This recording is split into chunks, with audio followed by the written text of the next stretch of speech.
predestined to be a doctor? The brain is my sort of first love. When did you know that was going to be a really serious, dramatic event? I think my antenna went up earlier. What's the best parenting advice you've ever gotten? Am I in any position to be giving parenting advice? My girls would probably say no. The most interesting celebrity meeting. Boy, I tell you, the street cred I get from that still to this day is incredible. Hey family, welcome back to the Carlos Watson Show. Now look, before we dive into things, got something really cool to tell you about. Maybe one of the most delicious things we do here at OZY. It's called OZY Fest. Now, it's a wonderful music and ideas festival. Some people call it Ted Meets Coachella. You'll get great musicians, really funny comedy, delicious food, incredible conversation. We normally do it in Central Park in New York, but this year, we're gonna let everybody play. We're going virtual. May 15th and 16th, you don't wanna miss it. All kinds of good folks. Visit OZY.com for ticket information and more. But guess what? Your boy Fauci, Chance the Rapper, Ida Rodriguez, Condi Rice, Mark Cuban. It's gonna be crazy good. Don't miss it. All right, now on with the show. Now, Dr. Sanjay Gupta is a neurosurgeon, medical reporter, and a writer. He was already a household name before COVID hit. And since then, frankly, CNN almost became Dr. Gupta headquarters. He's done an incredible job of helping us make sense of a world that often didn't seem to make sense. Today, I'm gonna talk to him about this past year, living in a pandemic, his interesting career as a neurosurgeon, his amazing new book, Keep Sharp. Take a look at my good time with Sanjay Gupta. The Carlos Watson Show is brought to you by American Family Insurance. Hey, Sanjay. Hey, how you doing, Carlos? Hey, man, good. Long time no see. I know, you look great. Yeah, you too. Did I hear you have 3 beautiful little girls? Is that right? Yeah, they're not so little anymore, 16, 14, and 12. Oh my goodness, that is scary. And they've been mostly home with COVID. For so many of my friends who have kids, it has been a silver lining, and you may never get a time like this back. And so hopefully they enjoyed it a little bit too. So I think I definitely did more than they did, but yeah, they're good. Hey, what's the best parenting advice you've ever gotten or given? See everything, overlook most, correct a little. Would you ever think about living anywhere else? I mean, I feel like part of the last year has also made people kind of think about a whole lot of things, but including location. I know you've obviously been in Atlanta, it feels like for a good while, right? Yeah, about 20 years now. Exactly 20 years ago today, we're talking about April 19th, 2001, a young neurosurgeon began working as CNN's brand new medical correspondent. I think it's amazing what this year has taught us in terms of, I got a little studio in the house, because of COVID, and you got good connectivity and good camera and stuff like that. You can broadcast sort of from anywhere. I'd still want to be obviously close to a big hospital because I'm still operating. But yeah, besides that, be anywhere. I remember I was talking to a doctor in Philly who was doing plastic surgery, and she found that a lot of that largely shut down in the early part of COVID. Did you find that your work slowed during the heat of COVID? Yeah, I think it was most of April and some of May, where essentially our hospital became a COVID hospital.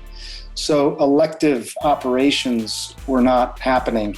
We also do obviously a lot of trauma. I'm a neurosurgeon, but a lot of the trauma comes from car accidents and people weren't driving, so elective and traumatic and urgent, everything sort of went down at the same time COVID was happening. Will this year change anything about how you practice neurosurgery? I think it absolutely will. I mean, it's funny because there were slow acceptance and sort of embracing of telehealth. And I really never understood why, because there's so many advantages. And obviously, people interact on screens outside the medical world for a long time. But what's amazing to me is now all these people who are reticent to embrace it, they can see patients. It's the patients don't have to come to the hospital and park. And am I in hallway 2F or 2K? I can't find my clinic. It's the terrible user experience for patients.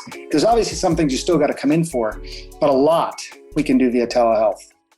There is a virus. It is circulating. It is contagious. It is causing the problems that we see. And people will say, well, how come it's not causing as big a problem over here?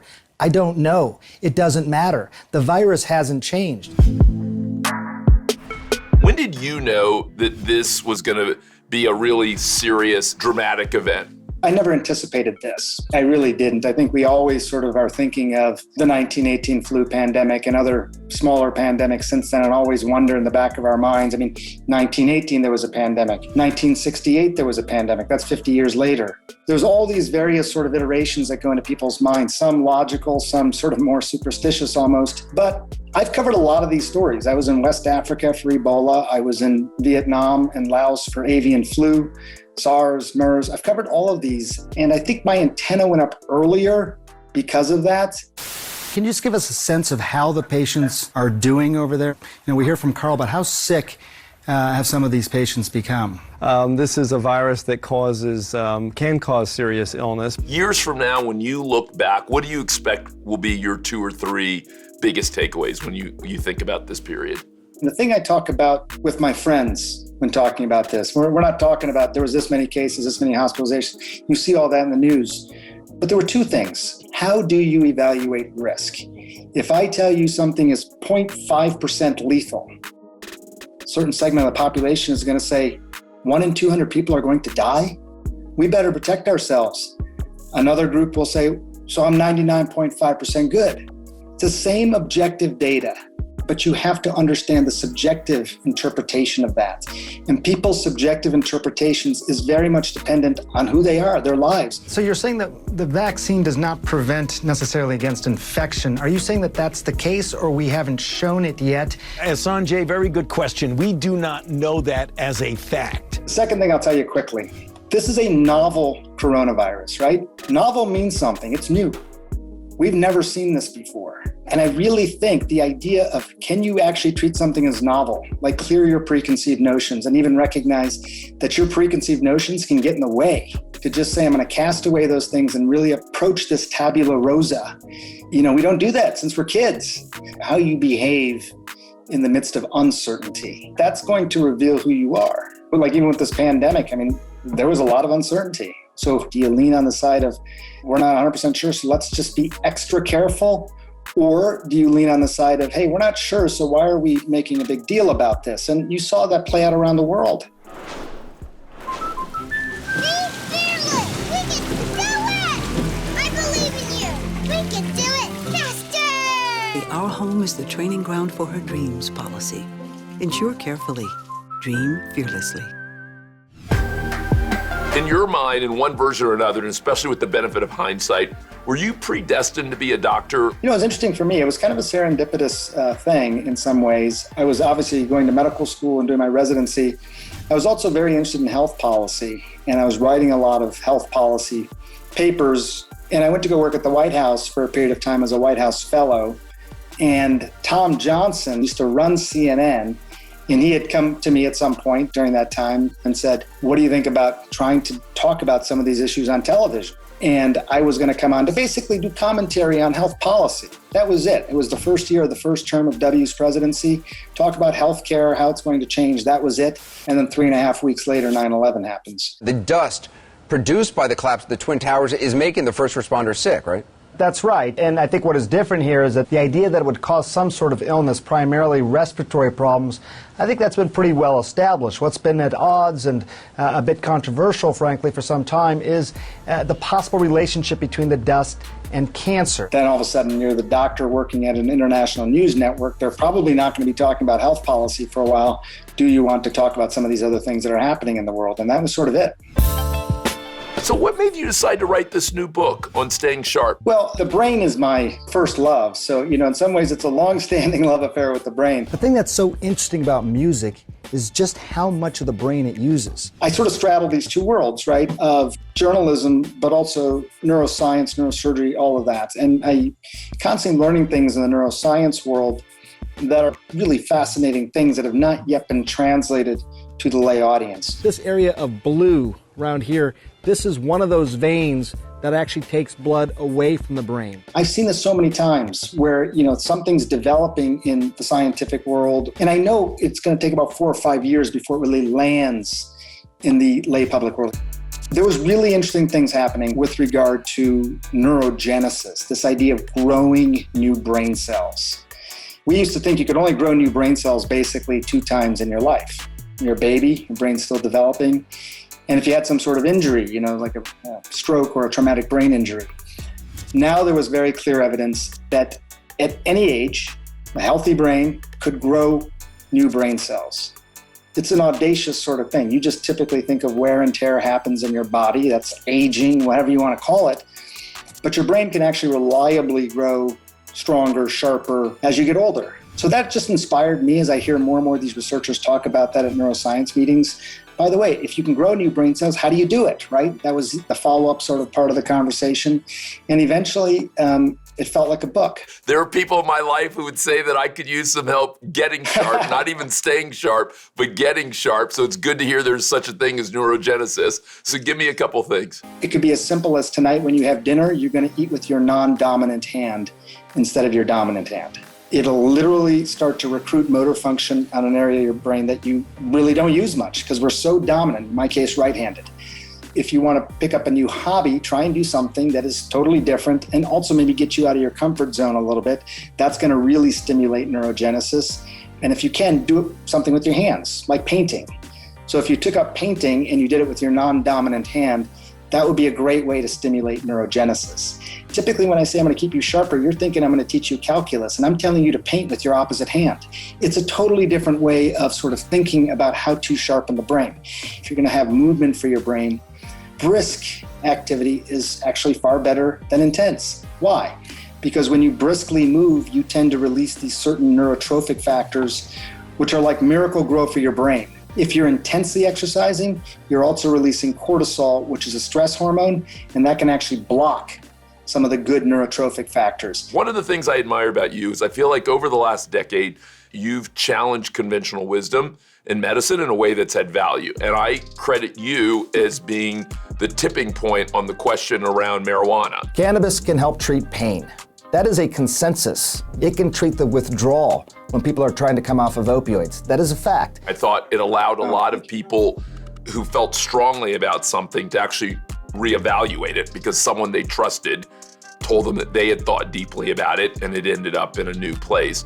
And so when you yourself are gathering new insights, where in the world is interesting medical research happening? It, in some ways, Carlos, pains me a little bit to say that the United States, which does so much interesting research for people who have these terrible illnesses and stuff like that, is probably not the best place, obviously, to look for human optimization and wellness overall. It's a big industry, but we are a country that spends, close to $4 trillion on healthcare and have some of the worst outcomes, in the developed world. So it sort of goes to your question, which is that there are countries around the world where for a small fraction of what we expend in healthcare are living longer and happier and better and more productive lives.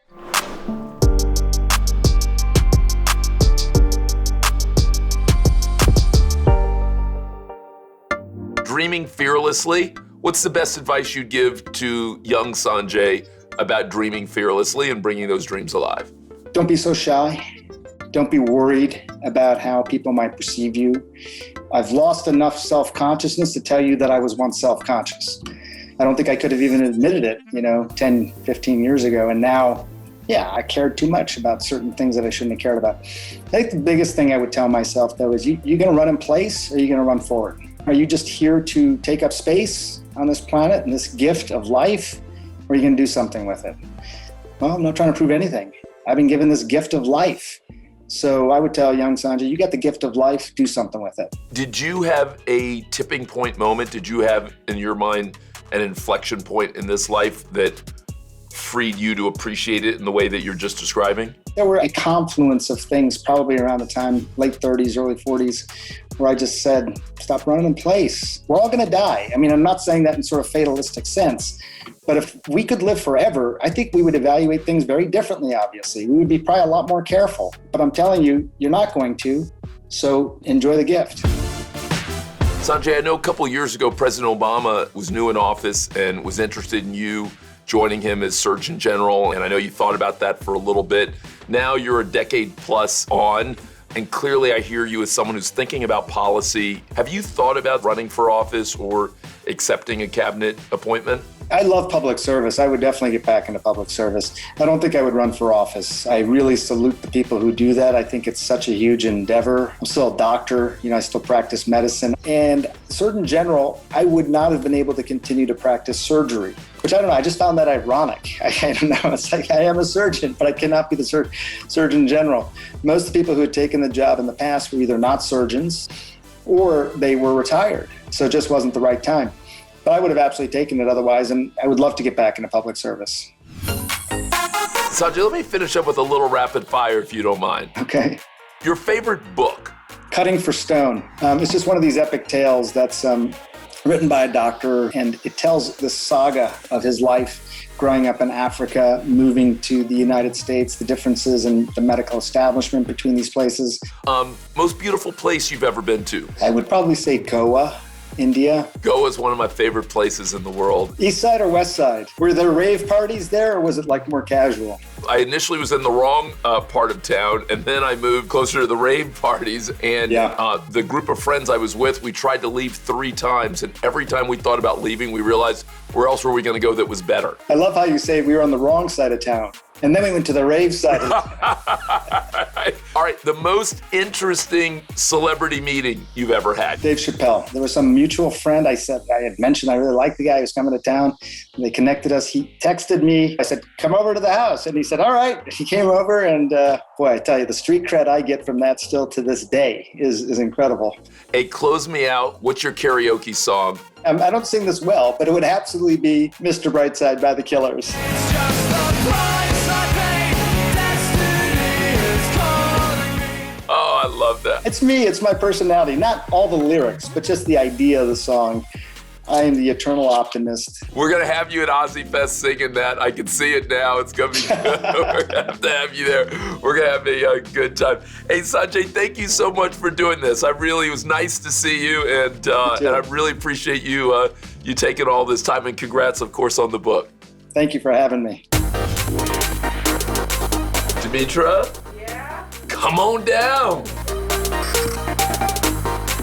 I really enjoyed when he got into dreaming fearlessly.